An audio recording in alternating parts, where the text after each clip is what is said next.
In his bestseller, The Best Angels of Our Nature, violent violence was decreased. The Canadian-American scientist Steven Pinker claims that the world aims for peace. And he makes arguments states have gained a monopoly on power, and commerce makes living people more valuable than dead people. Communication promotes empathy, and knowledge encourages the search for rational solutions to problems. Moreover, mankind has already passed a number of steps that have repeatedly reduced the level of violence in all its manifestations, from armed conflict to domestic abuse. Here they are, the process of pacification, when instead of the anarchy of hunting tribes, people moved to cultivating land and then to building the first cities. Civilizational process when, between the late Middle Ages and the beginning of the 20th century, the rate of violent death decreased by 50 times.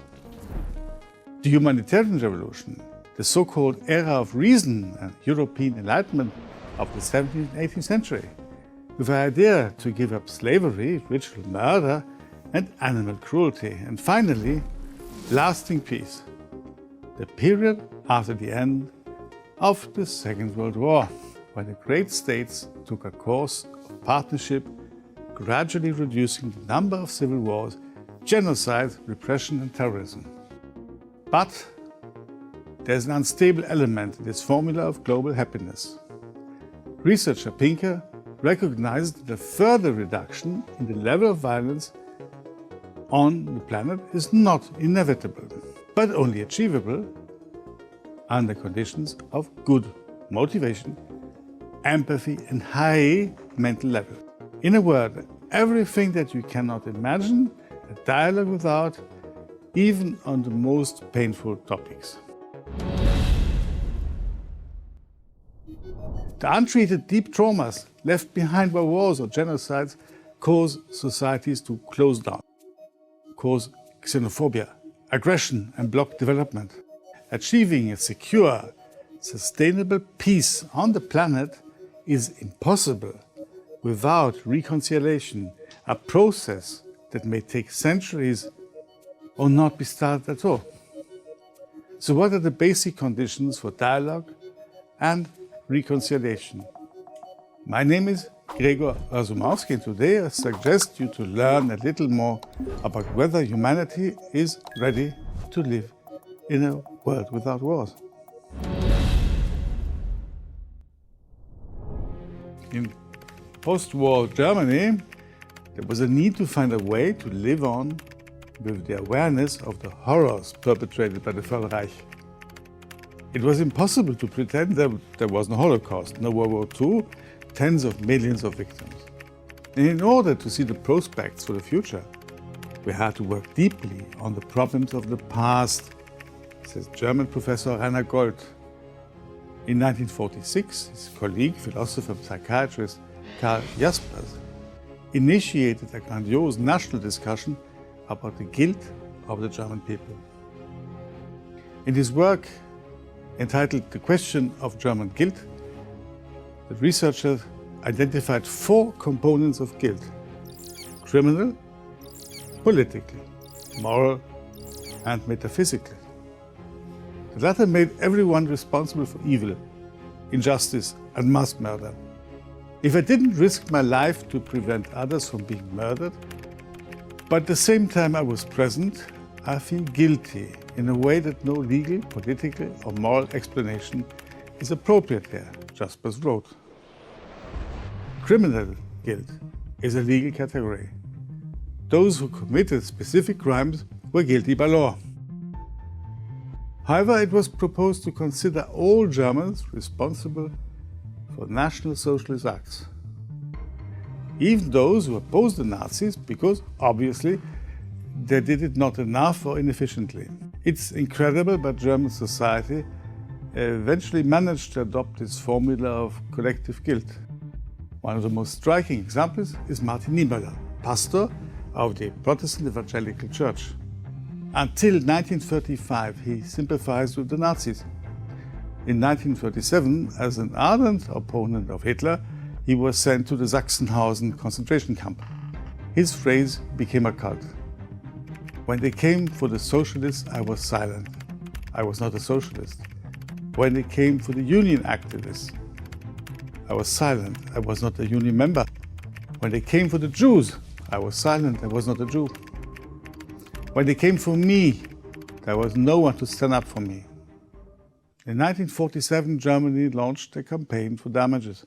Today, almost 80 years after the end of World War II, the Germans are still in the process of thinking and rethinking and reflections on what they did and how to protect themselves from repeating the most resounding crime against humanity.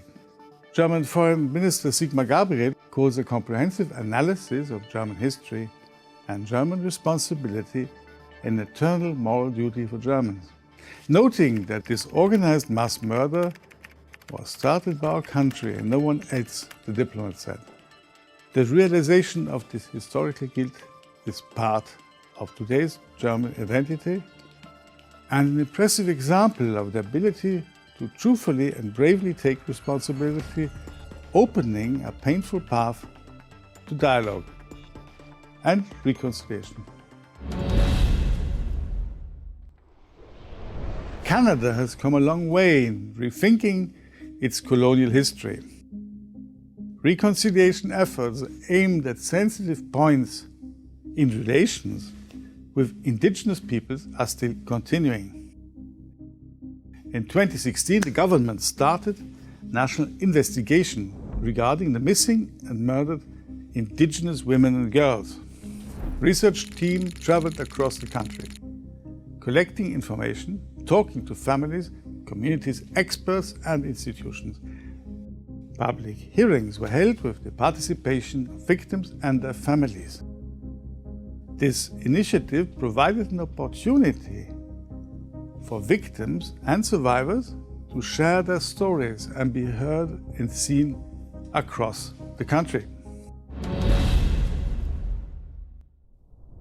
I do not see the possibility of reconciliation or peace, said the spiritual and intellectual leader, the major archbishop of the Ukrainian Greek Catholic Church, Ljubomir Husar.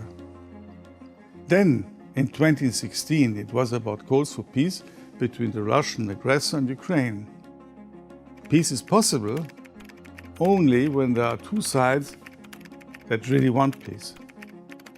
In general, it looks like we want peace, that we do not want war with Russia or anyone else, but this is a one-sided desire. And if there's no such sincere desire for peace on the other side, then to talk about peace is a dream and nothing more. True reconciliation is a matter for both sides. Such a decision cannot be unilateral. According to the Archbishop, the conclusion of the conflict without a sincere wish for reconciliation would not have made peace possible. In 2022, during Russia's full-scale invasion of Ukraine, the whole world saw the truth of this law. In 1994, Rwanda experienced one of the bloodiest genocidal conflicts in history. In just 100 days, 800,000 people were killed. Hutu extremists began mass ethnic murder. Hutus had lists of opponents of the government who were killed along with their families. Neighbors killed neighbors, and some men even killed their Tutsi wives. According to local researchers, the search for truth and transitional justice were key elements that allowed two peoples of the same country to at least start a dialogue on the restoration of peace.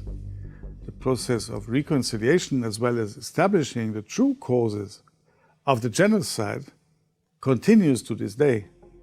There's yet unanswered key question is the role France played in the tragedy. It was about France's long-term systematic support for the Hutu people. Paris denied Rwanda's accusations for a long time. And only on the occasion of the 25th anniversary of the tragedy, the current French President Emmanuel Macron instructed specialists to finally find out the country's role during the genocide in Rwanda. The process of establishing the truth and reconciliation is moving slowly. However, Rwanda does not stand still. The distribution of power, inclusivity and broad representation in the government of both people gives energy to a peacekeeping dialogue. One of the most effective solutions was also to attract female leaders. They were able to mobilize broad groups to give common solutions and organize life together. The Volyn tragedy that occurred in July 1943 still hurts Ukrainians and Poles. The Second World War squeezed both peoples between Nazism and communism. In places of mass residence of Poles, murders began. And tens of thousands of Poles and thousands of Ukrainians were killed. Children, women, and the elderly. The Soviet authorities kept silent about these events, and the documents were not opened even during the period of Russia's liberalization. The lack of reliable data and sensitivity have alienated the Ukrainian and Polish peoples from each other for many years.